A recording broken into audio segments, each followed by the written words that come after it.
Are you looking to make 2025 your best training year yet? Of course you are. I mean, why else are you here? You're not here for my dazzling charms. Or maybe you are. Who am I to judge? I'm flattered. But here are 5 tips that are gonna help you make 2025 your best year yet. Number 1, and I put it at number 1 because it is the most important and you need to stop being a little shit about it. Dial in your diet.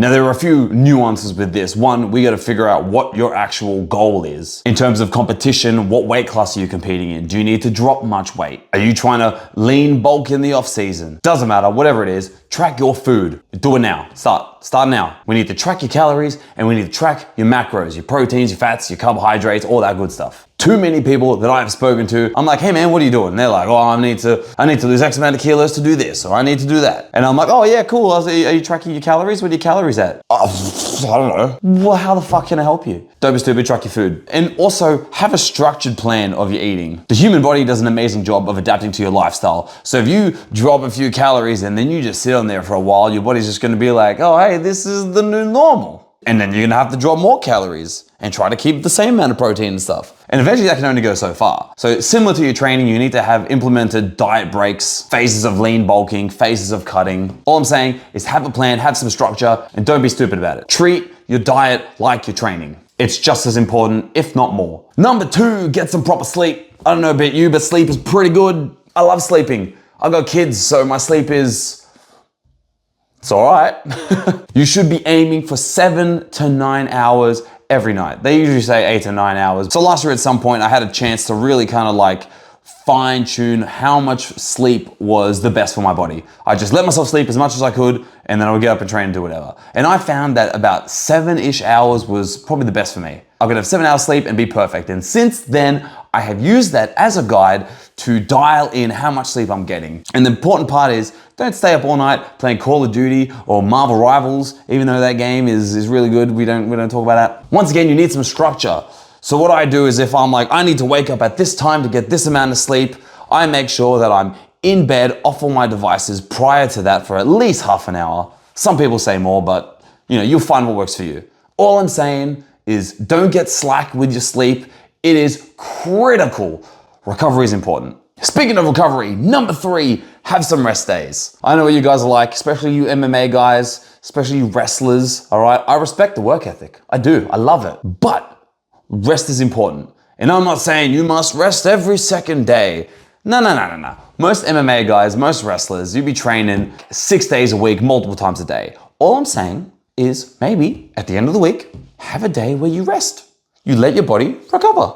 I know, crazy. In a similar concept to training, when you have a proper amount of rest in between sets, you can allow yourself to perform each other set at a higher intensity. And this is the same concept, right? We're just translating it to our body's performance. If we allow ourselves a day to rest, just one day, just one. I'm not asking for a lot. You have 1 day of rest. That means those other 6 days, if your diet is dialed in and your sleep is dialed in, those sessions are gonna be of premium quality. Number 4, document your training. A lot of people just go into the gym and then just lift the weights and do whatever they want. And that can only get you so far. But if you have a structured program, you need to document everything that you're doing. You need to go to the gym and be like, okay, here is my program. Here is the goal of my program. I'm trying to improve leg strength. What is my 1 rep max? What weight did I do last week? How hard was that? How did my weight training affect my skills training? The more information you have documented down about what you're doing is going to allow you to look back on it, reflect, and implement the most optimum strategy going forward. Information is king. And finally, number 5, train smarter and harder.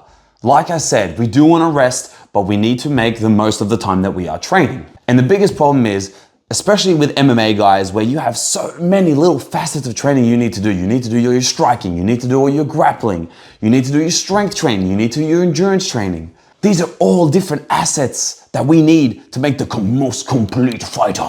And one of the best ways to do that is to have a tapered intensity of training over the course of the week. For example, maybe Monday you do weights in the morning, and then after that, in the afternoon, you got your striking training followed by wrestling training or whatever. You got some skills training in there.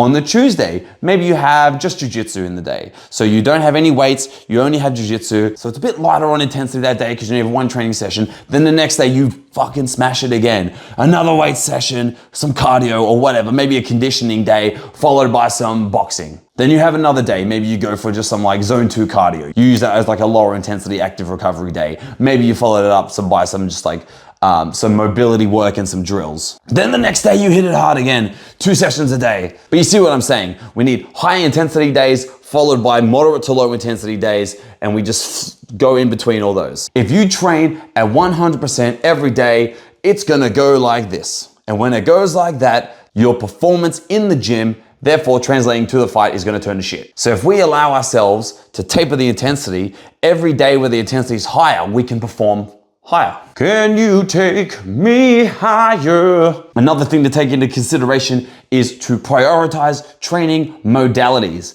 Once again, you need to look at the training camp. You need to look at how much time do you have? Okay, do you have 8 weeks for your next fight? 6 weeks, 10 weeks, whatever. You need to be like, okay, what are my strengths? What are my weaknesses? Now we're not in the off season. Now we're training leading up to the fight. What do we need to do to maintain and improve performance? What do we need to do to decrease chance of injury? We need to look at what your strengths and weaknesses are. We need to look at what we're trying to do to perform. Maybe our opponent is good at striking and we need to work on maybe try to work on our takedown to implement our game plan. We want to be able to shoot that takedown as soon as humanly possible. We want to grab that leg and never let go. So in that situation, you would do a lot of like front-loaded explosive drills. You'd be doing front squats, you'd be doing cleans, snatches, single leg plyos, a lot of isometric work to make sure you never let go. But you see what I mean? We need to come in with a game plan. We need to know what you want to do and then how best we can create a program to tailor to your individual needs. Maybe your conditioning's a little bit poo-poo. We need to work on that. That's exactly right. And that's what I mean. We need to train